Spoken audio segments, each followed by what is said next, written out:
यह तरीका ठीक नहीं है। एक आचार संहिता लाने की बात आज विधान परिषद में सभापति जी ने की कही है सदस्यों के आचरण को लेकर।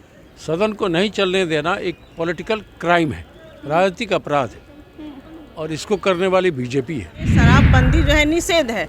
शराब पीना, बेचना और पिलाना ये सभी प्रतिबंधित है। अगर कोई व्यक्ति यहाँ पे जहरीली शराब बनाता है तो ये इसके लिए सजा होनी चाहिए। इसके लिए मुआवजा की राशि देने का कहीं से कोई प्रावधान नहीं है। नमस्कार, आप न्यूज़ फाउंडेशन देख रहे हैं। मैं हूं आपके साथ वंदना।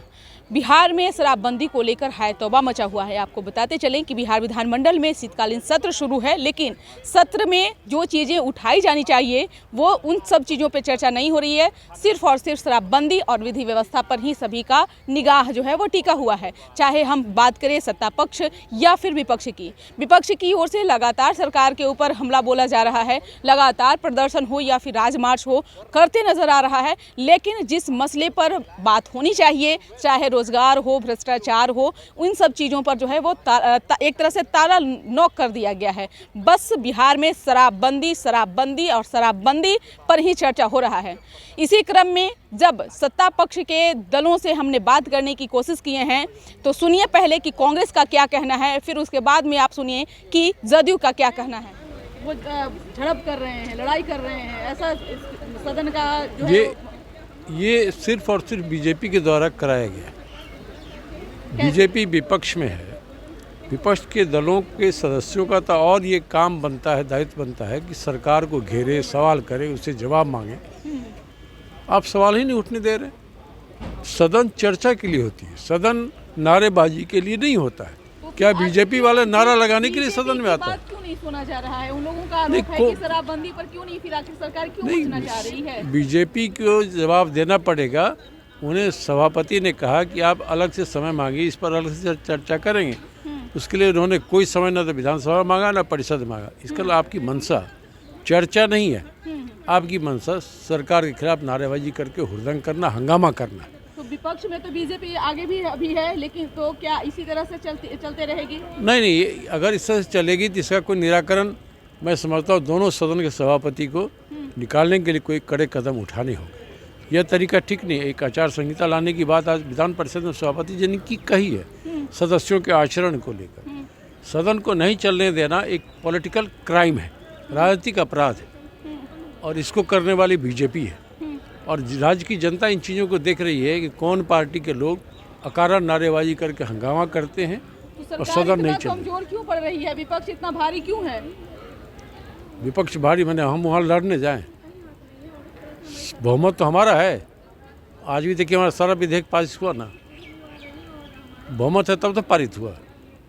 वो लोग हंगामा करके, नाराबाजी करके शून्यकाल को बाधित करते हैं, प्रश्नकाल को बाधित करते हैं, एक भी प्रश्न का उत्तर नहीं आने देते हैं, ध्यानाकर्षण को बाधित करते हैं। ये कौन सा तरीका है? आज ही मेरा प्रश्न, महत्वपूर्ण प्रश्न था मैथिली भाषा की पढ़ाई को लेकर, बाधित कर दिया। कल ही मेरा प्रश्न था दरभंगा एम्स को लेकर, उसे ही बाधित किया। तो ये तरीका बीजेपी का बहुत ही खतरनाक है, अलोकतांत्रिक है और पॉलिटिकल क्राइम है। मैडम, लगातार शराबबंदी के खिलाफ सदन में हंगामा हो रहा है। आखिरकार सरकार क्यों नहीं विपक्ष की बात को सुन रही है? देखिए, ये जो जहरीली शराब का जो मुद्दा है, जिसको लेकर के प्रतिपक्ष के नेता और विपक्ष जो है बहुत हल्ला गुदाल कर रहे हैं और सदन को चलने नहीं देना चाहते हैं। जो जनता के जो ज्वलंत मुद्दे हैं उसको उठने नहीं देना चाहते हैं, उन समस्याओं का निराकरण नहीं करने देना चाहते हैं। मैं उनसे पूछना चाहती हूँ कि क्या यूपी में जहरीली शराब से लोग नहीं मरते हैं? क्या मध्य प्रदेश में जहरीली शराब पीने से नहीं मरते? क्या गुजरात में जहरीली शराब पीने से नहीं मरते? क्या वहाँ पे किसकी सरकार है? क्या वो अपनी सरकार को वहाँ से क्यों नहीं हटाना चाहते? सवाल यह है मैडम कि आपके सहयोगी दल वामपंथी पार्टियां भी शामिल है, वो लोग भी मुआवजा की बात कर रहे हैं, वो लोग भी हाथों में तख्ती लेकर के, भले बीजेपी का उसमें नाम हो, लेकिन कहीं ना कहीं उसकी आड़ में सरकार पे जो है वो निशाना साधने का नहीं। देखिए, ये कहीं से कोई संशय की बात हो सकती है, क्योंकि हमारे यहाँ बिहार में शराबबंदी जो है निषेध है। शराब पीना, बेचना और पिलाना ये सभी प्रतिबंधित है। अगर कोई व्यक्ति यहाँ पे जहरीली शराब बनाता है तो ये इसके लिए सजा होनी चाहिए। इसके लिए मुआवजा की राशि देने का कहीं से कोई प्रावधान नहीं है। तो फिर वामपंथी पार्टियों को आप लोग कैसे फिर हैंडल करेंगे? नहीं, मैं नहीं समझती हूँ कि वामपंथी पार्टियां जो है इसमें इन्वॉल्व हैं। ये बीजेपी की साजिश है जो उनका नाम लेकर के आगे बढ़ने का काम कर रही है। सुना आपने कि क्या कुछ कहा? सिर्फ और सिर्फ आरोप और प्रत्यारोप के ही जो है वो उन सब चीज़ों पे चर्चा हो रहा है। चाहे हम अगर सत्ता पक्ष के लोगों की बात करें या फिर विपक्ष के लोगों की बात करें तो सिर्फ और सिर्फ एक दूसरे पर बस कीचड़ उछालते नजर आ रहे हैं, लेकिन जो चीज़ें रियल में होनी चाहिए सदन में वो उन सब चीज़ों पर बात बिल्कुल नहीं हो रहा है। जनता और जनहित के मुद्दे बिल्कुल नहीं उठाए जा रहे हैं। देखने वाली बात होगी कि क्या शीतकालीन सत्र का बस एक दिन बचा हुआ है, उस एक दिन में जनता के मुद्दे उठाए जाते हैं या नहीं, या फिर जनता के सवालों का जो है जवाब सरकार देती है या नहीं। इस खबर में बस इतना ही। बने रहिए न्यूज़ 4 नेशन के साथ। तब तक के हमारे चैनल को सब्सक्राइब नहीं किया तो कर लीजिए। धन्यवाद।